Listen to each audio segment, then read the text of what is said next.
ಕೃಷ್ಣ ಭಕ್ತನ ಮನದ ನಿನಾದ ನೀನೇ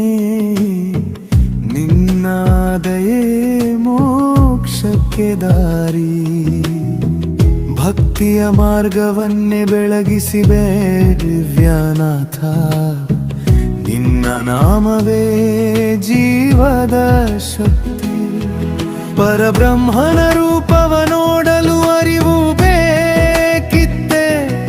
ಹೃದಯದಲ್ಲಿ ನೆಲೆಸುವುದು ಸುಲಭವಲ್ಲವೇ ಭಕ್ತನ ಮನದಲ್ಲಿ ಶರಣಾಗುವ ದಾರಿ ನಿನ್ನ ಪದ ಪಂಕ್ತಿಯೇ ನಿಜ ಮಾರ್ಗ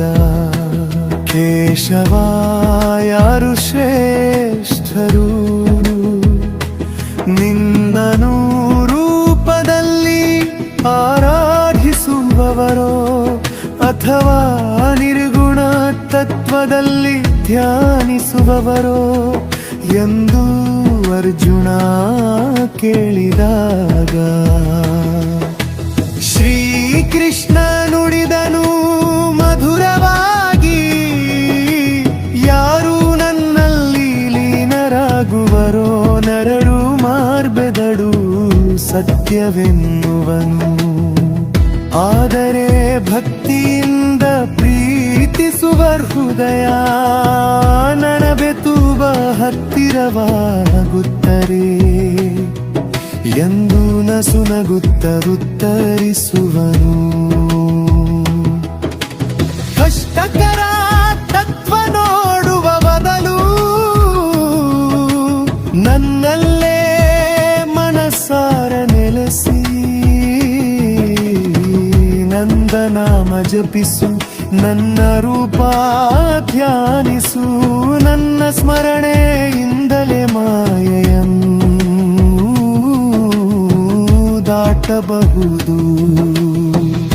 ನಿನ್ನನ್ನು ಹಾಡುವವನು ನವಿಲಿನಂತೆ ನಿರ್ತಿಸುವ ಹೃದಯ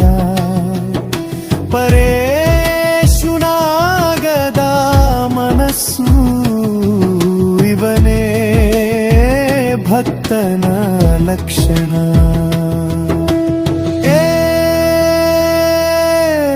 ಪಾರ್ಥ ಯಾರ ಮನಸ್ಸು ಯಾರಿಗೂ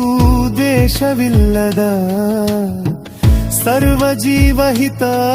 ಬಯಸುವ ಕ್ಷಮೆ ಶಾಂತಿ ದಯೆ ಮೇರೆಯುವ ಸ್ವಾರ್ಥವಿಲ್ಲದೆ ಜೀವನವನ್ನು ಅರ್ಪಿಸುವ ಅವನೇ ನನ್ನ ಪ್ರಿಯ ಭಕ್ತನು ಯಾರ ಹೃದಯದಲ್ಲಿ ಭಯವಿಲ್ಲ ಯಾರಿಂದ ಜಗತ್ತಿಗಿಲ್ಲ ನೋವು ನಿನ್ನ ಆರಾಧನೆಯೇ ಜೀವನದ ಉಸಿರು ಅವನು ನನ್ನ ಹೃದಯದ ದೇವಾಲಯದಲ್ಲಿ ನೆಲೆಸಿರುವನು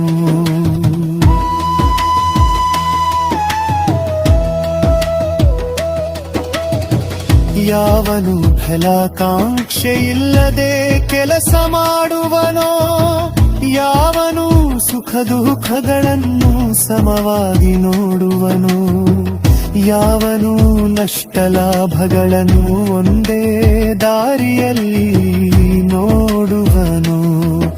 ಆಯೋಗಿಯೇ ಭಕ್ತಿಯ ಗರ್ಭ ನನ್ನಲ್ಲಿ ಭರವಸೆ ಇಡುವವನೋ ನನ್ನನ್ನೇ ಸರ್ವಸ್ವವೆನ್ನುವವನು ನನ್ನ ಭಕ್ತನಿಗೆ ನಾನು ಏಕಾಂತ ರಕ್ಷಕ ಸ್ನೇಹವಿಲ್ಲದ ಸ್ನೇಹದ ರೂಪ ನಾನು ಭಯವಿಲ್ಲದ ಭಕ್ತಲ ಬಾರಿ ನಾನು ನನ್ನಲ್ಲಿ ನಂಬಿಕೆ ಇತ್ತು ನನ್ನನ್ನು ಹಿಡಿದರೆ ಸಮುದ್ರವು ನೀರಿನ ಹನಿಯಾಗುವುದು ಸರ್ವಧೂತ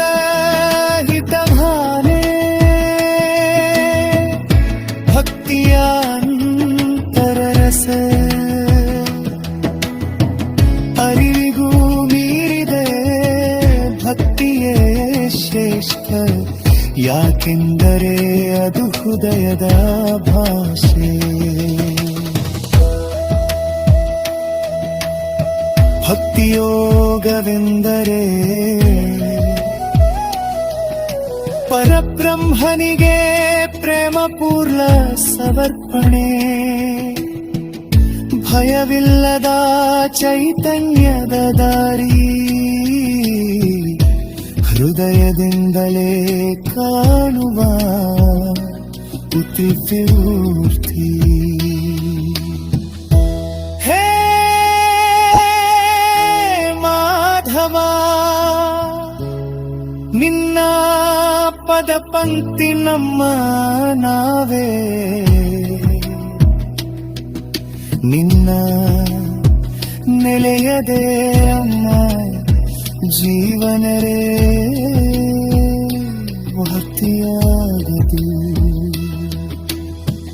ಭಕ್ತಿಯೇ